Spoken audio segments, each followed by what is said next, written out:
나와주세요.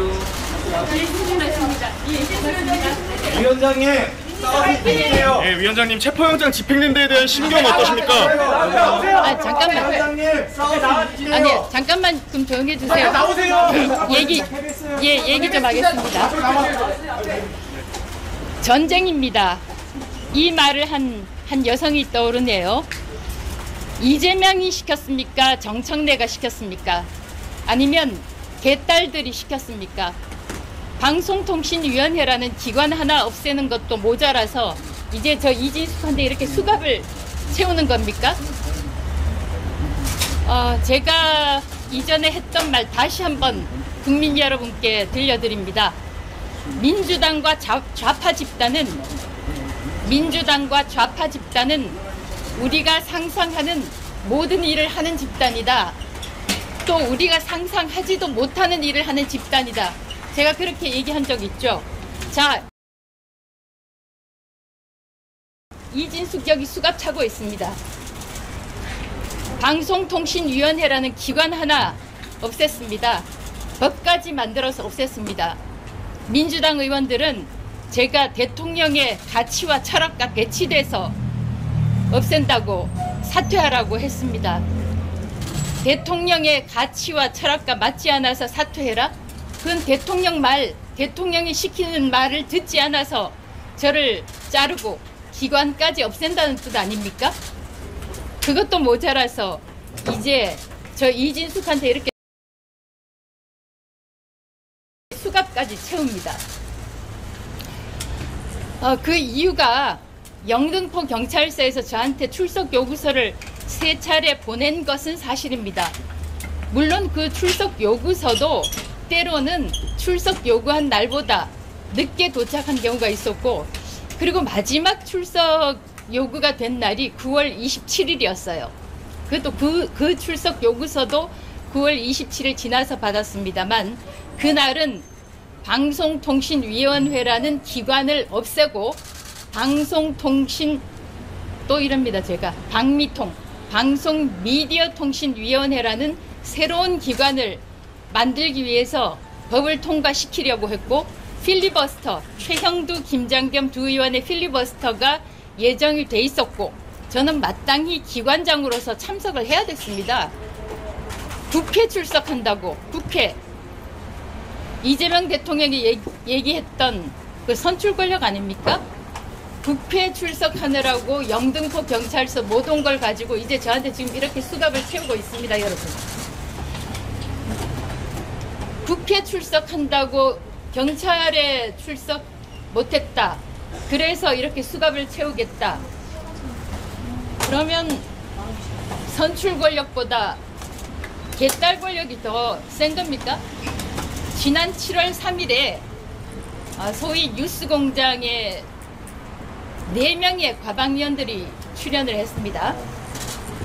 최민희, 김현, 한민수, 노종면, 이 4사람의 국회의원들이 출연을 했는데 이렇게 얘기하더라고요. 노종면 의원이 대법관 하시겠습니까? KBS 이사 하시겠습니까? 이렇게 묻지를 않나. 또 김어준 씨가 하는 이야기가, 그러면 대법관 일주일하고 방통위원장 일주일 시켜주세요 하면 되겠네요. 이런 식으로 얘기를 하더라고요. 여러분, 대한민국이 이렇게 됐습니다. 대통령 위에 그 개딸 권력 있습니까? 이에 대해 송효은 기자는 자신의 페이스북에 다음과 같은 글을 포스팅했습니다. 수갑찬 이진숙 선배에게 마이크를 잡고 싶다던 그 손에 수갑을 차고 있군요.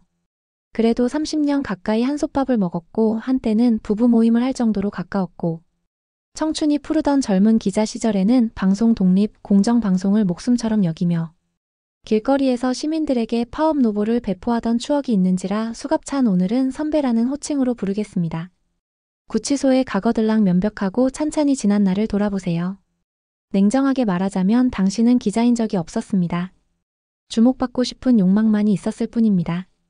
그 욕망이 당신의 영혼을 지배했고 결국 당신의 손에 수갑을 채운 것인데, 당신은 그 수갑이 훈장이라도 되는 것처럼 자랑하군요. 찬찬히 생각해보세요. 그게 자랑입니까? 또한 정규재 씨도 이에 대한 생각을 역시 자신의 페이스북에 올렸더군요. 이진숙 체포가 말이 되나? 여당이 이런 짓을 하니 방통법 논란이 생기고 경찰의 부패에 대한 우려가 생기고 검찰개혁에 대한 반발이 정당화된다. 이진숙의 선거법 위반 사건은 이진숙이 카드로 집 주변에서 빵을 많이 샀다는 것 아닌가? 이는 이진숙의 깨끗함을 오히려 반증하는 것이고 충심을 다해 직무를 수행했음을 드러내는 것이고 최선을 다해 야근 당직을 하는 아래 직원들을 보살폈다는 것을 웅변하는 것이다. 이진숙 위원장의 경찰이 수갑까지 채워 끌고 간 것은 그가 자리를 비워주지 않는 것에 대한 민주당 일부 인사들의 사적 감정에 불과하다. 이런 벌거벗은 횡포라니.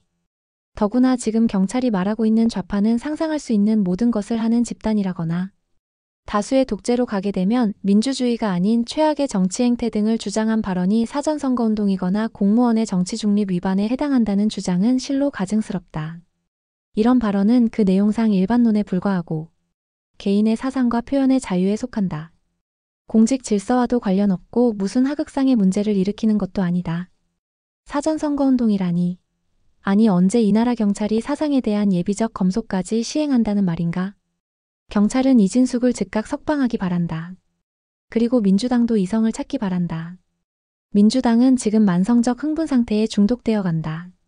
집권 여당이 저처럼 흥분하여 국민들의 마음을 이토록 매일 산란하게 하는 정당도 처음 있는 일이다. 라고 목소리를 높였습니다. 여러분은 정규재 씨의 말에 공감하시나요? 일단 체포의 이유에 대해서도 사실을 잘못 알고 있네요. 한 커뮤니티의 댓글에서도 보시면 알 것입니다. 아예 사실관계도 모르는 영감이네.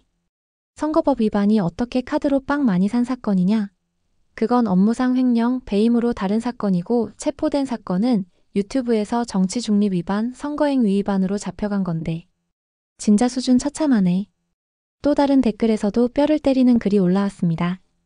보수면 법치주의에 근거하여 조사 불응 3번이면 체포영장 맞는데요? 저는 이진숙이든 그게 누가 됐든 설사 민주당 의원이라도 조사받으러 나오라는데 계속 안 나오면 체포영장 발부해야 하는 게 맞다고 봅니다. 재판을 졸속으로 한 것도 아니고 인지수사로 주변인 괴롭힌 것도 아니고 쪼개기 기소한 것도 아니고 무리한 수사한 것도 아니고 조사 시작인데 뭐가 문제? 이게 진영 논리를 끌어들일 이야기인가? 정규재 씨, 몇 마디만 말하겠습니다.